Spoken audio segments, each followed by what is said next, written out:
મિત્રો ભાદરવા મહિનાની શુક્લ પક્ષની અષ્ટમી તિથિએ ધરો આઠમનું વ્રત આવે છે. ધરો આઠમનું આ વ્રત સૌભાગ્યવતી બહેનો પોતાના સંતાનની લાંબી આયુષ્ય, તેની સુખાકારી, તેના વંશનો વેલો આગળ વધે તે માટે કરે છે.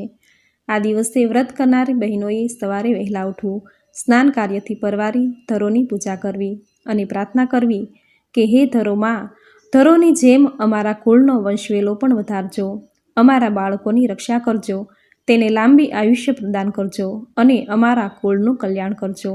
આમ પૂજા અર્ચના કરવી. આ દિવસે ટાઢું જમવું, એકટાણું કરવું, ભોજનમાં ચોખાના લાડુ, ફણગાવેલા કઠોળના વડા વગેરે લઈ શકાય.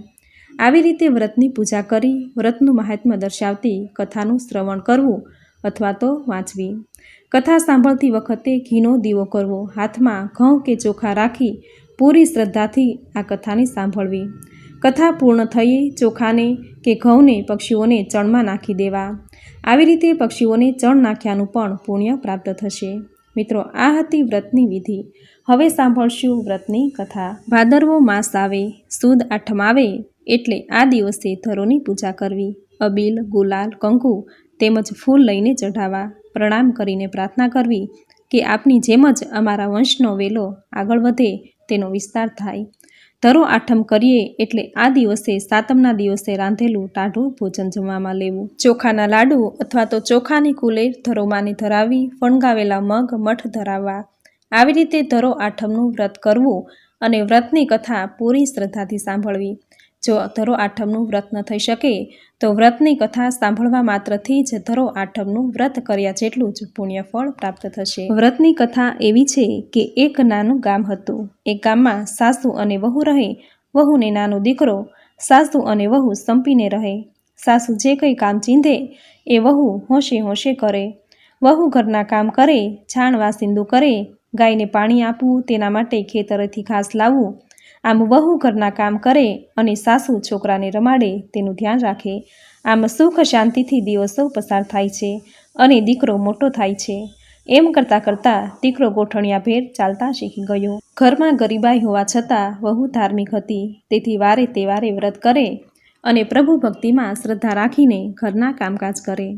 એવામાં ધરો આઠમ આવી. સાસુ અને વહુએ તો ધરો આઠમનું વ્રત કર્યું. બપોર થતાં સાસુએ વહુને કહ્યું કે વહુ જાઓ, ખેતરમાંથી ઘાસ વાઢી લાવો. વહુ કહે, બા, આજે તો ધરો આઠમનું વ્રત છે, માટે આજે હું ઘાસ નહીં વાઢું. સાસુએ કહ્યું, તું ન વાઢે તો કાંઈ નહીં, હું વાઢીશ, પણ તું ઘાસની ભારી ઉપાડજે તો ચાલ મારી સાથે. આમ સાસુ અને વહુ તો ખેતરે ગયા. ખેતરે જઈને સાસુ બોલ્યા કે વહુ, તમે ધરો ધરો છોડીને એકલું ઘાસ વાઢી લો.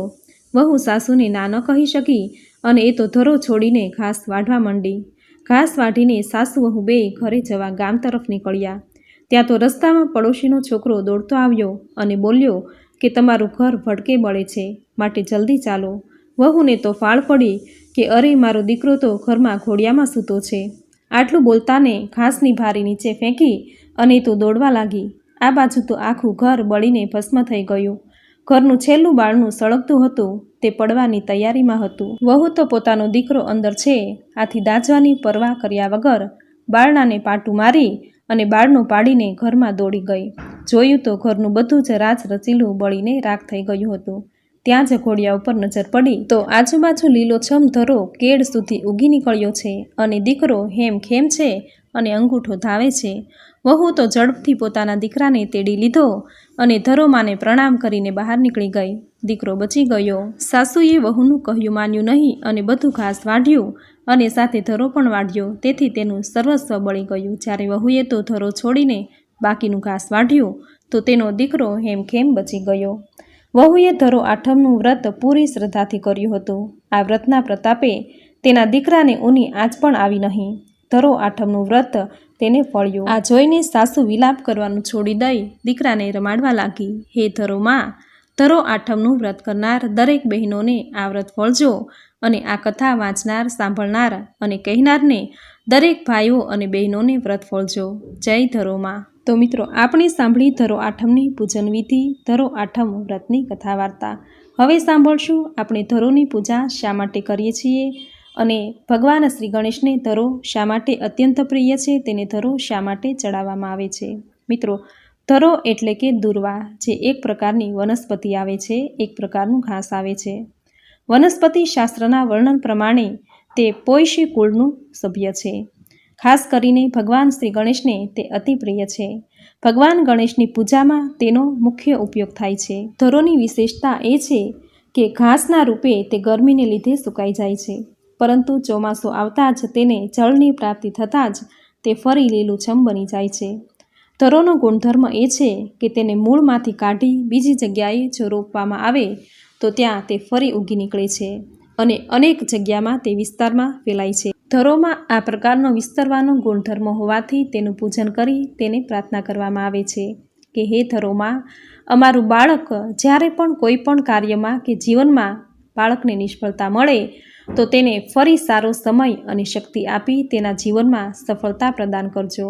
અને જેમ તમારામાં એક તણખલામાંથી અનેક તણખલામાં રૂપાંતર થવાનો ગુણધર્મ છે, તેમજ અમારા બાળકોનો વંશવેલો આગળ વધારજો. અને જેમ તમારી લીલીછમ હરિયાળી છે, તેમજ અમારા કુળની લીલીવાડી રહે, આનંદ ઉલ્લાસથી ભરેલું તેનું જીવન રહે, તેનું કુટુંબ રહે, તેવી પ્રાર્થના કરાય છે. તેમજ ધરોમાં અનેક ઔષધિ ગુણધર્મો રહેલા છે. એક પ્રાચીન કથા એવી છે કે એક સમયે અનલાસુર નામનો એક દૈત્ય હતો. એ દૈત્યે પૃથ્વી પર હાહાકાર મચાવી દીધો. સમગ્ર પૃથ્વી અને સ્વર્ગ ત્રાહિમામ થઈ રહ્યું હતું. આ રાક્ષસથી ત્રાસી દેવરાજ ઇન્દ્ર સહિત તમામ દેવી દેવતા અને અનેક ઋષિમુનિઓએ મહાદેવને પ્રાર્થના કરી, હે મહાદેવ, અનલાસુરના આંતકનો નાશ કરો. ભગવાન મહાદેવે કહ્યું કે અનલાસુરનો નાશ કરવા તેમને જીવ તો ગળવો પડશે, અને આ કાર્ય માત્ર શ્રી ગણેશ જ કરી શકે, કારણ કે તેનું પેટ ખૂબ મોટું છે. આ સાંભળી બધા દેવી દેવતા ભગવાન શ્રી ગણેશ પાસે ગયા અને તેને સ્તુતિ કરી અને પ્રસન્ન કર્યા. ભગવાન ગણેશ અનલાસુરને ગળવા તૈયાર થઈ ગયા. ત્યારબાદ ગણેશ અને અનલાસુરનું યુદ્ધ થયું. યુદ્ધમાં ભગવાન ગણેશે આ રાક્ષસને પકડી પોતે ગળી ગયા. આમ અનલાસુરના આંતકનો અંત થયો. ભગવાન ગણેશે અનલાસુરને ગળ્યો હતો, તેથી તેના પેટમાં ખૂબ જ જલન થવા લાગી. આથી માતા પાર્વતીએ ઘણા ઉપાયો કર્યા, પરંતુ જલન શાંત ન થઈ. ત્યારે કશ્યપ ઋષિએ દુર્વાની 21 ગાંઠ બનાવી ભગવાન શ્રી ગણેશને ખાવા આપી, અને ભગવાન ગણેશે દુર્વા ગ્રહણ કરી અને તેના પેટની જલન શાંત થઈ ગઈ. આમ દુર્વા ભગવાન શ્રી ગણેશને અતિ પ્રિય થઈ ગઈ. આથી જ ભગવાન શ્રી ગણેશને દુર્વા ચડાવવામાં આવે છે. તો મિત્રો, આ હતી ધરો આઠમ વ્રતની વિધિ, તેનું મહાત્મ્ય અને કથા વાર્તા, તથા ભગવાન શ્રી ગણેશને દુર્વા શા માટે અત્યંત પ્રિય છે, તેને દુર્વા શા માટે ચડાવવામાં આવે છે, તેની કથા પણ આપણે સાંભળી. મિત્રો, આ કથામાં આપણે ધરોને માં કહી છે, કારણ કે તેનામાં ઔષધીય ગુણ રહેલા છે. એક માં જેમ તેના બાળકના દોષ કે ભૂલ હરી લે છે, તેમજ ધરોમાં રહેલા ઔષધીય ગુણ આપણા રોગને હરે છે. આથી જ ધરોને માં કહેવામાં આવી છે. મિત્રો, મને આશા છે કે આજની આ કથા અને માહિતી તમને જરૂર ગમી હશે. ધરો આઠમનું આ વ્રત કરનાર ગુજ્જુ પરિવારની દરેક બહેનોને, બાળકોની માતાને ધરો આઠમનું વ્રત ફળે, તેના બાળકોની ધરોમાં રક્ષા કરે, તેને લાંબી આયુષ્ય, સુખાકારી જીવન, સારું આરોગ્ય, સંતતિ અને સંપત્તિ પ્રદાન કરે તેવી પ્રાર્થના. વિડીયોને અંત સુધી સાંભળવા માટે ધન્યવાદ. જો તમે પણ ધરો આઠમનું વ્રત કરો છો તો કોમેન્ટમાં જરૂર જણાવજો. વિડીયોને લાઇક કરજો. આ કથા તમારા સ્નેહીજનો, પરિવારજનોને શેર કરજો. ચેનલ પર જો આ વિડીયો તમે પહેલીવાર જોઈ રહ્યા છો તો ચેનલને સબસ્ક્રાઈબ કરી બાજુમાં બેલ આઇકન પ્રેસ કરી દેજો. ધરો આઠમનું આ વ્રત સૌને ફળે, સૌના બાળકોની રક્ષા કરે અને વંશનો વેલો આગળ વધતો રહે તેવી ભાવના સાથે કોમેન્ટમાં જય ધરોમાં જરૂર લખજો. તો ફરી મળીશું આવી જ નવી ધાર્મિક માહિતી, નવી ધાર્મિક કથા સાથે. ત્યાં સુધી આપ સૌને મારા જય શ્રી કૃષ્ણ.